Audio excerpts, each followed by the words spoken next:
বিদ্যে বোঝায় বাবু মশাই চড়ি শখের বটে। মাঝিরে কন, বলতে পারিস সূর্য কেন ওঠে, চাঁদটা কেন বাড়ে কমে, জোয়ার কেন আসে? বৃদ্ধ মাঝি অবাক হয়ে ফেল ফেলিয়ে হাসে। বাবু বলেন, সারা জীবন মরলি রে তুই খাঁটি, জ্ঞান বিনে তোর জীবনটা যে চারি আনাই মাটি। খানিক বাদে কহেন বাবু, বল তো দেখি ভেবে, নদীর ধারায় কেমনে আসে পাহাড় থেকে নেবে? বলতো কেন লবণ পোড়া সাগর ভরা পানি? মাঝি সে কয়, আরে মশাই অত কি আর জানি?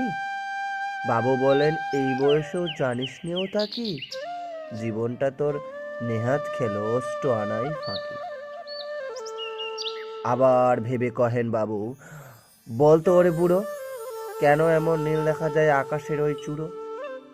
বলতো দেখি সূর্য চাঁদে গ্রহণ লাগে কেন? বৃদ্ধ বলেন, আমায় কেন লজ্জা দিচ্ছেন হেন?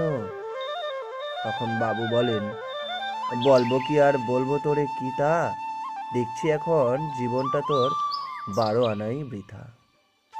খানিক বাদে ঝড় উঠেছে, ঢেউ উঠেছে ফুলে, বাবু দেখে নৌকাখানি ডুবলো বুঝি ধুলে। মাঝিরে কন, এ কি আপদ ওরে ও ভাই মাঝি, ডুবলো নাকি নৌকা এবার, মরবো নাকি আজি? মাঝি সুধায়, সাঁতার জানো?